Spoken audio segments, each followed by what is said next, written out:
தேவ நாமம் மகிமைப்படுவதாக. இந்த யூதா புஸ்தகத்திலிருந்து சில காரியங்களை நாம் தியானித்து கொண்டு வருகிறோம். இந்த நாளிலே அங்கு 16வது வசனத்தை ஒருவர் வேகமாய் வாசிப்புமா? இவர்கள் முறுமுறுக்கிறவர்களும் முறையிடுகிறவர்களும் தங்கள் இச்சைகளின்படி நடக்கிறவருமாய் இருக்கிறார்கள். இவருடைய வாய் இருமாப்பானவைகளை பேசும், தற்பொழிவுக்காக முகஸ்துதி செய்வார்கள். அல்லேலூயா, அல்லேலூயா. இந்த ஜனங்கள் யாரு? இந்த ஜனங்கள் யாரு? இந்த புஸ்தகத்தை யாருக்கு எழுது? அதை மறக்கவே கூடாது. அழைக்கப்பட்டவர்கள். அதை ஒரு நாள் என்ன செய்யக்கூடாது? வெளியே உள்ள ஜனங்களுக்கு இல்ல இந்த பிரசங்கம். நன்றா புரிந்து கொள்ளுங்க. யூதா எழுதின இந்த புஸ்தகம் வெளியே உள்ளவர்களுக்கு அல்ல. அதை தெளிவாக அவர் அங்க முன்னுரையாக அதை தெளிவுபடுத்தி விட்டார். யாருக்கு? காக்கப்பட்டவர்களுக்கு, பரிசுத்தமாக்கப்பட்டவர்களுக்கு, அழைக்கப்பட்டவர்களுக்கு. இது வேற யாருக்கும் கிடையாது. அல்லேலூயா. அப்போ இங்கே சொல்லப்படுகிற இந்த காரியமும் யாரை குறித்து தான் சொல்லுகிறார்? நமக்கு தான் பேசிக்கொண்டு இருக்கிறார். நம்மிடத்தில் இருக்கிற சுபாவங்களை தான் யூதா இங்கே அங்கே திரையாக நமக்கு முன்பாக வைக்கிறார். அல்லேலூயா. நாம் எப்படிப்பட்ட ஒரு சூழ்நிலையிலே நாம் இருக்கிறோம், நாம் பயணிக்கிறோம், நாம் செய்து கொண்டே இருக்கிறோம் என்பதைத்தான் யூதா மறுபடியும் நம்மோடு உணர்த்தி கொண்டே இருக்கிறார். அல்லேலூயா சொல்லுமே. இவையெல்லாம் எதற்காக தெரியுமா? யூதா மறுபடியும் இந்த காரியங்களை, ஒரே அதிகாரத்தில் பல காரியங்களை இந்த யூதா எழுதுறதுக்கு ஒரே ஒரு காரியம் போன வாரம் நாம் தியானித்தது. அவருடைய சன்னிதானத்தில் போய் நாம் என்ன செய்யணும்? நாம் நிற்க வேண்டும். அல்லேலூயா சொல்லுமே. அதற்காகத்தான் ஒவ்வொரு நாளும் ஒவ்வொரு வாரங்களும் இந்த வார்த்தைகள் மூலமாக மறுபடியும் கர்த்தர் நம்மை புதுப்பித்துக் கொண்டே இருக்கிறார். என்ன செய்து கொண்டே இருக்கிறார்? நம்மை புதுப்பித்துக் கொண்டே இருக்கிறார். அதை நான் இன்னும் சொல்ல வேண்டுமானால் ஒவ்வொரு நாளும் ஒவ்வொரு வாரங்களும் இந்த வசனங்கள் மூலமாக நம்மை சுத்தப்படுத்தி கொண்டே இருக்கிறார். அல்லேலூயா சொல்லுமே. அல்லேலூயா. இங்கே சொல்லுகிறார், இவர்கள் முறுமுறுக்கிறவர்கள். யாரு? முறுமுறுக்கிறவர்கள், முறையிடுகிறவர்கள். அதுக்கப்புறம் என்ன செய்கிறாங்க? அவங்க தங்களுடைய இச்சைகளின்படி நடக்கிறவர்கள். இரண்டாவது, இருமாப்பானவைகளை பேசுகிறவர்கள், முகஸ்துதி சொல்லுகிறவர்கள். பாருங்க, இந்த வசனத்தை இன்னொரு 2 வேதாகமத்திலே எழுதப்பட்ட காரியத்திலே 3 காரியங்கள் சொல்லப்பட்டு. ஒன்று, அவர்கள் குறை கூறுபவர்கள். எழுதி வைத்துக் கொள்ளுமா? இன்னொரு வேதாகமத்தில் 2, ஒன்று ரோமன் கேத்தலிக்கள் சொல்லப்பட்ட ஒரு பகுதி, இன்னொரு வேதாகமத்தில் சொல்லப்பட்ட ஒரு பகுதியில் இந்த காரியங்களுக்கு சொல்லப்பட்ட அவர்கள் குறை கூறுபவர்கள். யாரு? குறை கூறுபவர்கள். இரண்டாவது, தங்களை பற்றி பெருமையாக பேசுகிறவர்கள். தங்களை பற்றி பெருமையாக பேசுகிறவர்கள். இன்னொரு வார்த்தை, தேவைக்காக மற்றவர்களை புகழ்த்தி பேசுகிறவர்கள். தேவைக்காக சொல்லுங்க, தேவைக்காக மற்றவர்களை புகழ்த்தி பேசுகிறவர்கள். இன்னொரு வேதாகமத்திலே இதே 3 காரியத்தை அழகாக சொல்லப்பட்டிருக்கிறது. அவர்கள் முணுமுணுப்பவர்கள். எப்படி? முணுமுணுப்பவர்கள். இன்னொரு வார்த்தை சொல்லப்பட்டிருக்கிறது, வரம்பு மீறி பேசுகிறவர்கள். எப்படி? வரம்பு மீறி பேசுகிறவர்கள். மூன்றாவது, போலியாக புகழுகிறவர்கள். எப்படி? போலியாக புகழுகிறவர்கள். இது யாருதான்? அழைக்கப்பட்டவர்கள். தேவ சபையில் இருக்கிறவருடைய வாழ்க்கையில் தான் இந்த செயல்பாடுகள் நடந்து கொண்டே இருக்கிறது. முறுமுறுக்கிற ஒரு அனுபவம், குறை கூறுகிற ஒரு அனுபவம், தங்களை பெருமையாக பேசுகிற ஒரு அனுபவம், தங்கள் தேவைக்காக மற்றவர்களை புகழ்த்தி பேசுகிற, மற்றவர்களை உயர்த்தி பேசுகிற அனுபவம். முக்கியமாக அங்கே சொல்லப்பட்டிருக்கிற வரம்பு மீறி பேசுகிறவர்கள். எப்படி? வரம்பு பாருங்க. இந்த 6 பகுதிக்குள்ளே நான் 6 மாசம் போக முடியும். எப்படி? இந்த 6 பகுதிக்குள்ள 6 மாசம் உங்களை நான் கொண்டு செல்ல முடியும். அவ்வளவு காரியங்களை தேவன் நமக்கு இந்த வேதாகமத்தில் நமக்கு கற்று தந்திருக்கிறார். நான் கேட்கிறேனே, ஒரே ஒரு கேள்வியை கேட்கிறேனே, இங்கே குறை சொல்லாதவர்கள், நான் ஒரு தேவ சமூகத்தில் உண்மையா சொல்லணும், நான் யாரை குறித்து நான் குறையே சொல்லலை சொல்ற மாத்திரம் கையை தூக்குங்க.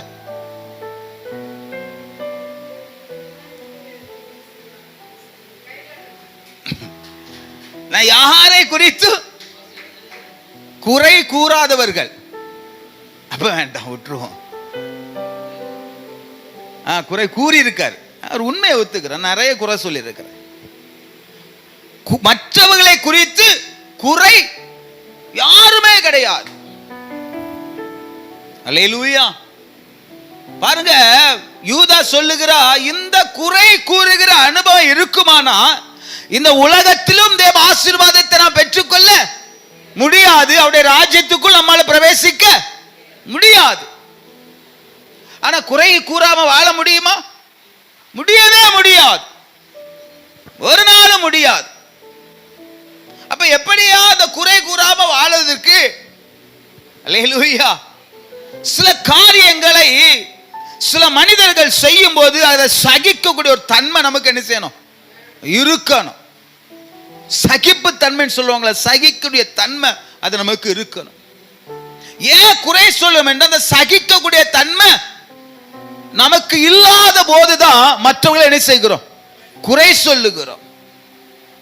ஏன் சிலர் ஆண்டவரையே குறை சொல்லுவார்கள், பார்த்திருக்கீங்களா?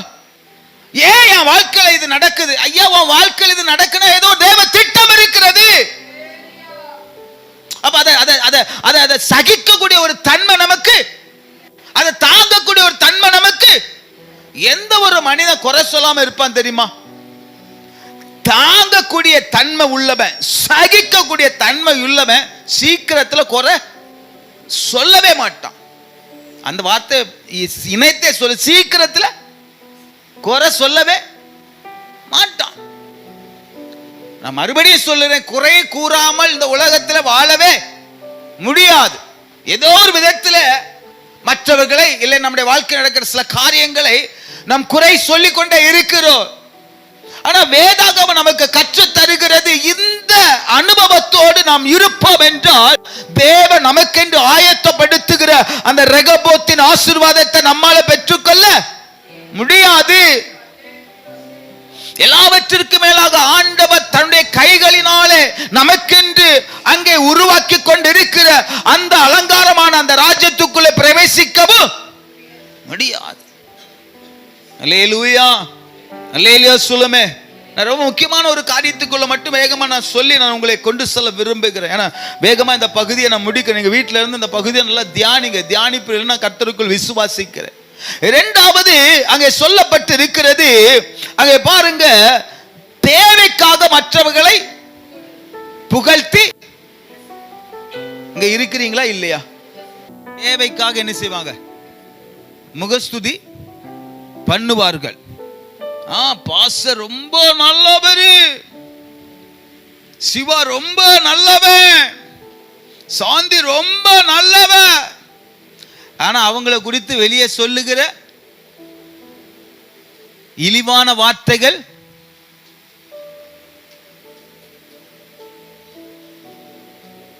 அதை யார் பார்த்துட்டு இருக்கிறா? நம்ம கண்ணை என்ன செய்யலாம்? அடைக்கலாம். அவருடைய கண்ணை என்ன செய்ய முடியாது. அவருடைய கண்களுக்கு மறைவாக இந்த உலகத்திலே ஒன்று கிடையாது. நான் உண்மையா சொல்றேன், இந்த இடத்துல இருந்து என் தேவைக்காக ஒருவரை நான் புகழ்த்தி பேசுனது கிடையவே கிடையாது.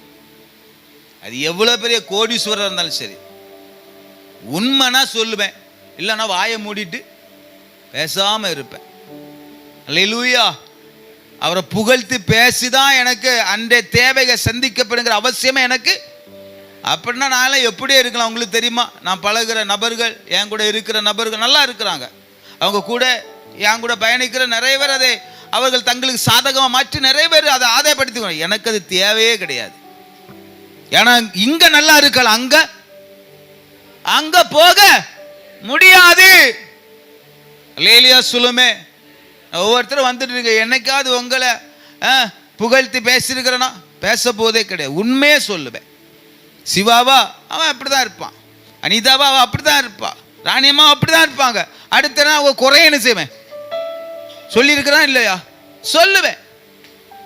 தங்கள் தேவைக்காக ஒரு குடும்பத்தையோ நண்பர்களையோ, அது வேலை செய்கிற இடமா இருந்தாலும் சரி, தங்களுடைய தேவைக்காக அவர்களை ஒரு நாள் என்ன செய்யாதீர்கள், புகழ்த்தி பேசாதீங்க. அல்லேலூயா சொல்லுமே. ரொம்ப முக்கியமா ஒரு காரியத்தை சொல்ல வேண்டிய காரியத்துக்குள்ள வேகமா நான் உங்களுக்கு கொண்டு செல்லுகிறேன். அங்கே சொல்லப்பட்டிருக்கிற வரம்பு மீறி பேசுகிற ஒரு அனுபவம். ரொம்ப கேர்ஃபுல்லா இருக்கணும், ரொம்ப கேர்ஃபுல்லா இருக்கணும். வரம்பு மீறி பேசக்கூடாது. என்ன சொல்லுங்க? அளவுக்கு அதிகமா. அடுத்தது சொல்லுங்க, ஒருத்தர் சொல்லுங்க. எல்லை மீறி, ரைட், ரொம்ப பரவாயில்ல. அவங்க அளவுக்கு அதிகமா, எல்லை மீறி, அதுவும் பரவாயில்ல. அதிக பிரசங்க, அதுவும் அதிகமா தான். வேற எல்லை மீறி பரவாயில்ல. இன்னும் நான் எதிர்பார்க்கிறேன், வரம்பு மீறி பேசக்கூடாது. வரம்பு மீறி பேசக்கூடாதுன்னா நமக்கு தெரியும் இந்த வார்த்தையினால இவருடைய மனம் புண்படும். நமக்கு தெரிந்து சில நேரங்களை பேசுவோம் பார்த்தீங்களா, அதான் வரம்பு மீறி பேசுவது. பேசக்கூடாதுன்னு இல்லை, பேசணும். பேசாம சிலரை மாற்ற முடியவே முடியாது. இப்ப நான் வசனத்தை பேசாம உங்களை மாற்ற முடியுமா? இந்த வசனத்தில் சில வார்த்தைகளை குத்தாம நீங்க மாற முடியுமா? ஆனா வசனம் குத்தனுமே தவிர உங்க மனதை வேதனைப்படுத்த கூடாது. நான் ரொம்ப தெளிவாக இருப்பேன், ரொம்ப தெளிவா இருப்பேன். இந்த வார்த்தை மூலமாக இந்த மகள் என்ன செய்யக்கூடாது, வேதனைப்பட கூடாது. இந்த வார்த்தை மூலமாக இந்த மனசு நொந்துவிட கூடாது. ஆனா சிலர் அதை துணிந்து செய்து கொண்டு இருக்கிறார். அது பிள்ளைகளா இருந்தாலும் சரி, அது மனைவியா இருந்தாலும் சரி, அது கணவரா இருந்தாலும் சரி, அது விசுவாசிகளா இருந்தாலும் சரி, அது உறவுகளா இருந்தாலும் சரி, அது ஊழியரா இருந்தாலும் சரி, தெரியும் இந்த வார்த்தை மூலமாக இந்த மகன், இந்த மகள், இந்த குடும்பம், இந்த நபர் எவ்வளவு வேதனைப்படுவார் என்று தெரிந்தும் சில நேரங்களை பேசுகிறோமே. அல்லேலூயா. பேசல 3 விதமான காரியம் உண்டு. எத்தனை இருக்கு ஞாபகம் இருக்கு சொல்லுங்க பார்ப்போம். பேசுவதில் 3 விதமான காரியம். ஒன்று யோசித்து பிற்பாடு பேசுவது. ரெண்டாவது யோசிக்காம பேசுவது. மூணாவது பேசின பிற்பாடு யோசிப்பது. இல்ல நீங்க எந்த ரகம்? அந்த வரம்பு மீறின ஒரு வார்த்தை இல்லை, அதுக்கு தான் இது. அப்ப எதையும் பேசுறதுக்கு முன்னாடி என்ன செய்யணும், யோசிக்கணும். நீங்க நினைப்பீங்க பாஸ் ஏதோ பேசிட்டு கிடையாது. ஒரு வாரம் ஃபுல்லா இருந்து யோசிப்பேன், என்ன பேசலாம், ஏது பேசலாம், இந்த வார்த்தை இவங்களை வேதனைப்படுத்திட கூடாது, இந்த வார்த்தை இந்த சகோதரனை வேதனைப்படுத்திட கூடாது. ஒவ்வொன்றையும் யோசிச்சு தான் இங்க வந்து என்ன செய்கிறேன், பேசுறேன். எல்லாம் இங்க இருக்கிறவங்களை எல்லாம் எனக்கு குத்தி கொடைய எனக்கு தெரியும். எல்லாருடைய வாழ்க்கையில் நடக்கிற காரியங்கள் எனக்கு தெரியும். ஆனா நான் பேசுறது நிமித்தமாக அந்த மகன் வேதனைப்பட கூடாது. அதான் பேசுறதுக்கு முன்னாடி என்ன செய்யணும், இந்த ஃபில்டர் பண்ணுவாங்க. டீ குடிக்கும்போது என்ன செய்வோம், எல்லாம் உள்ள போடுவோம். எதை போடுவோம், சீனியா போடுவோம், தேயிலையை போடுவோம். ஆனா ரெண்டாவது குடிக்கும் போது என்ன செய்வோம், ஆமா அந்த தேயிலை அதுல இருக்கிற ஆடை எல்லாம் மாறி ஃபில்டரா எடுத்து என்ன செய்வோம், குடிப்போம். சிலதுக்கு ஆடை பிடிக்காது, எனக்கு ஆடை பிடிக்காது. ஏன்னா டீல அந்த ஒரு சின்ன கிடக்கும், என்ன பாலாடன்னு சொல்லுவாங்கல்ல, அது எனக்கு பிடிக்காது. அது லேசாக கிடந்தா எனக்கு குடிக்க விருப்பம் இருக்காது. சிலருக்கு அதில் தூள் கிடந்தா, நான் சொல்ல எத்தனை புரிகிறதா, பிடிக்காது. அப்ப இதெல்லாம் ஃபில்டர் பண்ணி தான் ஒரு ஆளுக்கு என்ன செய்கிறோம், கொடுக்கிறோம். அல்லேலூயா. அப்ப நீங்க பேசுகிற வார்த்தைகளை எந்த அளவுக்கு நீங்க ஃபில்டர் பண்றீங்க, சிலருக்கு ஆட பிடிக்காது, சிலருக்கு அங்க கிடக்கிற தூள் பிடிக்காது. அப்ப அதையெல்லாம் புரிந்து பேசுகிற அனுபவத்துக்குள்ள நாம் கடந்து வர வேண்டும் என்று யார் விரும்புகிறார்? யூதா விரும்புகிறார். அல்லேலூயா சொல்லுமே, அல்லேலூயா சொல்லுமே. நீங்க எபேசியர் புத்தகத்துல வீட்டுல போய் வாசித்து பாருங்க. அவர் நமக்கு பலவிதமான ஆலோசனை தருகிறார். நீங்கள் எப்படி பேசணும், எதை பேசணும், நீங்கள் எப்படி பழகணுங்கிற பவுல் நமக்கு அழகாக கற்றுத் தருகிறார். அல்லேலூயா சொல்லுமே, அல்லேலூயா சொல்லுமே. கர்த்தருடைய நாமம் மகிமைப்படுவதாக. நன்றாய் புரிந்து கொள்ளுங்கள். உங்க வாழ்க்கை நன்றாய் இருக்க வேண்டுமானால், உங்கள் வாழ்க்கையில் இருக்கிற சந்தோஷத்தை நீங்கள் நிரந்தரமாக நீங்கள் தக்க வைத்துக் கொள்ள வேண்டுமானால் ரொம்ப முக்கியம் பேச்சில் என்ன செய்யணும்? பேச்சில் நான் ஒரு வார்த்தை எப்படி எழுதுறேன்? பேச்சில் கவனம் செலுத்தி வீழ்ச்சி உன்னை அணுகாது. பேச்சில் கவனம் செலுத்தி வீழ்ச்சி உன்னை அணுகாது. இன்னைக்கு எனக்கு அநேக குடும்பங்கள் இடிக்கப்பட்டது காரணம் பேச்சு. நீ பெரியவனா, நான் பெரியவனா, நான் சம்பாதிக்கலையா, உடனே வா நீ போ, நீ டைவர்ஸ், உடனே டைவர்ஸ். அது இன்னைக்கு கிறிஸ்தவ வட்டாரத்துல தான், அது கன்னியாகுமரி மாவட்டத்தில் தான் அதிகம். நாங்களும் எவ்வளவு இடத்துக்கு போயிட்டு வருகிறோம். பாஸ்டர்ஸ்க்கு பிள்ளைகள், சர்ச்சில் ஆராதிக்கிற பிள்ளைகள், எதுல கவனம் இல்ல, எதுல கவனம் இல்ல? பேச்சில் கவனம் இல்ல. வீழ்ச்சி வேகமாய் வருகிறதே. அல்லேலூயா. எங்க வீட்டில எல்லாம் நான் டெய்லி எனக்கு சண்டை போடலாங்க, உண்மையா சொல்றேன். எங்க வீட்டில் நான் டெய்லி சண்டை போடலாம். ஆனால் சண்டை அந்த பிரச்சனை வர்றதுக்கு முன்னாடி கொஞ்சம் யோசிப்பேன். யோசித்த பிற்பாடு பேசினா பேசுவேன், இல்லைன்னா பேசாம அமைதியா இருந்துருவேன். அல்லேலூயா சொல்லுமே, அல்லேலூயா சொல்லுமே. எனக்கு அநேகருடைய வாழ்க்கையில இந்த சூழ்நிலையிலே நாம் தவறிக்கொண்டே இருக்கிறோம் என்பதுதான் வேதனைக்குரிய உண்மை, வேதனைக்குரிய உண்மை. அங்க சாலமோன் ஒரே ஒழுக்கு சொன்னாரா? ஓயாத சண்டை என்ன இருக்குது? ஒழுக்கா வடிச்சுட்டே இருக்குது. வெளியே மழை பெஞ்சா எப்படி என்ன செய்யலாம்? ரசிக்கலாம். அப்படிதானே ஐயா? வெளியே மழை பெஞ்சா ரசிக்கலாம். வீட்டில் ஒளிவிட்டு இருந்தனா, வீட்டில் ஒளிவிட்டு இருந்தனா நீங்க ரசிப்பீங்களா? அல்லேலூயா, அல்லேலூயா. சில வார்த்தைகளை, ரசிக்கக்கூடிய வார்த்தைகளை பயன்படுத்த வேண்டும். வேதனைப்படுத்துகிற வார்த்தைகளை வீட்டிற்குள் என்ன செய்யக்கூடாது? பயன்படுத்தக்கூடாது. அது யாரா இருந்தாலும் சரி. இந்த வார்த்தை மூலமா என் கணவர் வேதனைப்படுவார், இந்த வார்த்தை மூலமா என் மனைவி வேதனைப்படுவார், இந்த வார்த்தை என் பிள்ளை வேதனைப்படும், இந்த வார்த்தை மூலமா என் பெற்றோர் வேதனைப்படுவார்கள். நாங்க இன்னைக்கு சில ஆட்கள் எல்லாம் நான் ஒன்னும் சொல்லாம இருக்கிறேன்னா நான் வேதனைப்படுத்த கூடாது ஆண்டவரே, நான் பேச நிமித்தமா அங்க வேதனைப்பட்டு கூட. அல்லேலூயா சொல்லுமே.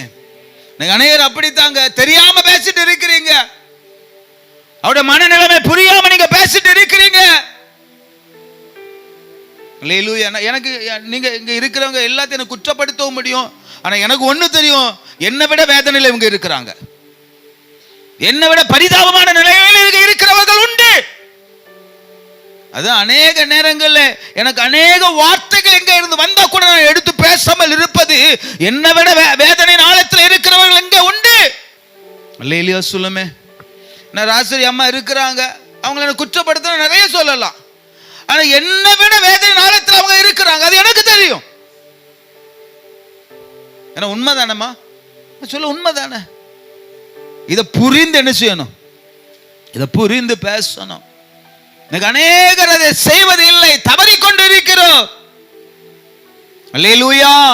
அதான் மறுபடியும் சொல்லுகிறேன், சில துணிகரமான காரியங்களுக்கு நம்மை நாம் விலக்கி காத்துக்கொள்ள வேணும். அல்லேலூயா, அல்லேலூயா. அப்ப சில நேரங்களில் நாம் பயன்படுத்துகிற வார்த்தைகள் வரம்பு மீறி என்ன செய்யக்கூடாது? பேசக்கூடாது. அல்லேலூயா, அல்லேலூயா சொல்லுங்க. முறுமுறுக்கிற ஒரு அனுபவம், முறுமுறுப்பின் ஆவி சிலருக்குள் கிரியை செய்து கொண்டே இருக்கிறது. என்ன ஆவி? முறுமுறுப்பின் ஆவி. இந்த முறுமுறுப்பின் ஆவி முதலாவது எங்க இருந்து வந்தது என்று சொல்லுங்க பாப்போம் வேகமா. யாரிடத்தில் முதலாவது செயல்பட்டது?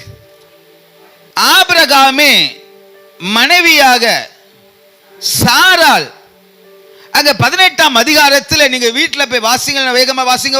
18ஆம் அதிகாரத்தில் 12வது வசனத்தை ஒரு வேகமாய் சத்தத்தை உயர்த்தி வாசிங்க.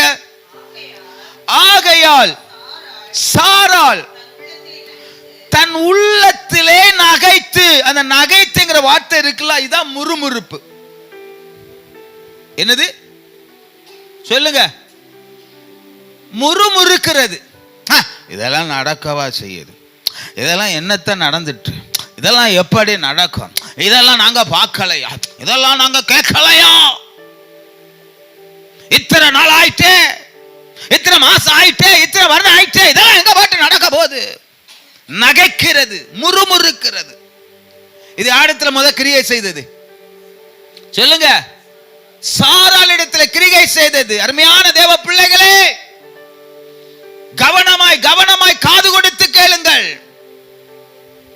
இந்த முறுமுறுப்பின் ஆவி சாராளத்தில் இருந்தது நிமித்தமாக சாராளுடைய வாழ்க்கையில் ஒரு பெரிய ஒரு இழப்பு வருகிறது. எத்தனைக்கு புரியும்? புரிந்தவங்க மட்டும் சொல்லுங்க. சாராளுடைய வாழ்க்கையில் ஒரு பெரிய ஒரு ஏமாற்றம் வருகிறது. அல்லேலூயா. கேக்குறீங்களா? ஹலோ ப்ளீஸ், கேக்குறீங்களா? சாராளுடைய வாழ்க்கையில வந்த ஏமாற்றம் என்ன சொல்லுங்க? யாருக்கும் தெரியாதா? சாராளுடைய வாழ்க்கையில அந்த இழப்பு யாருக்கும் தெரியாதா? லேட் ஆயிட்டு. வேற வேற ரொம்ப முக்கியமான ஒரு காரியத்தை நாம் தியானிப்பது இல்லை. ஆகாரி மூலமாக அவள் நெருக்கப்பட்டாள், அப்படித்தானே? வேற என்ன? நகைத்தது நிமித்தமாக தேவன் கொடுத்த ஒரு பெரிய தண்டனை. அதுதான் புரிந்து சொல்லுகிறேன். முறுமுறுத்தது நிமித்தமாக தேவன் கொடுத்த ஒரு பெரிய தண்டனை. எத்தனை பேருக்கு தெரியும்? பாருங்கள், இந்த சாராளுக்கு பிறந்தது யாரு? யாரு? ஈசாக்கு. ஹலோ, காது கொடுத்து கேக்குறீங்களா ப்ளீஸ்? சாராளுக்கு பிறந்தது யாரு? ஈசாக்கு.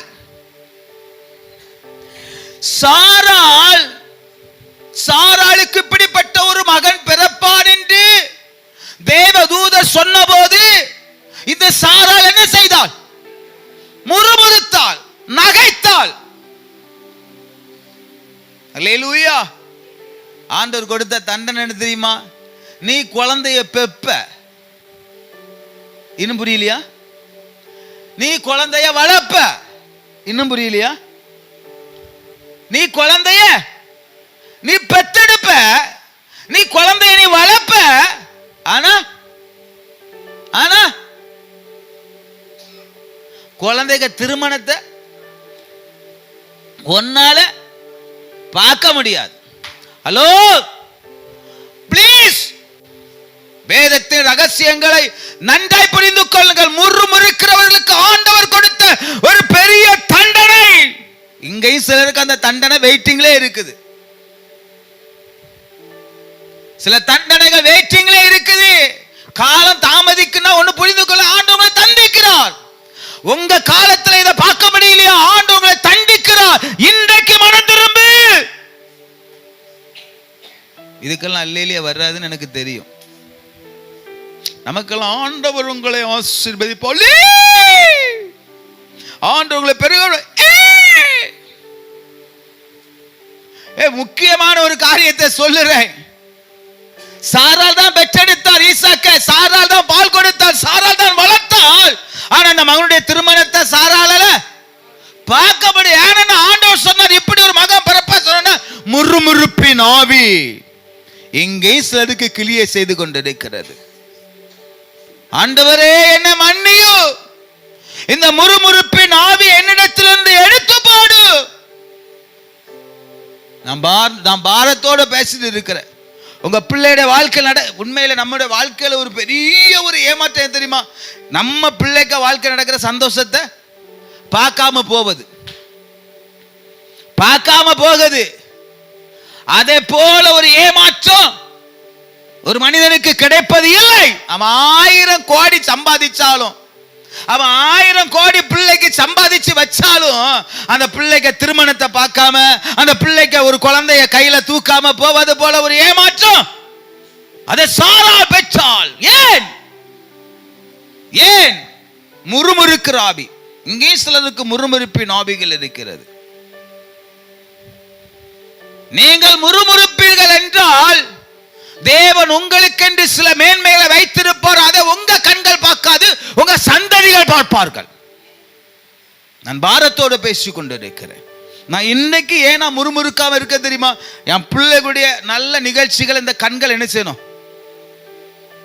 ஏய் என்ன இந்த கண்ணு காணணும். பிள்ளைகளை இந்த கை என்ன செய்யணும்? தூக்கி கொஞ்சணும். அல்லேலூயா, அல்லேலூயா சொல்லுமே. முறுமுறுக்க கூடாது. கர்த்தருடைய நாமம் மகிமைப்படுவதாக. இரண்டாவது ஒரு கூட்டம் முறுமுறுத்தது.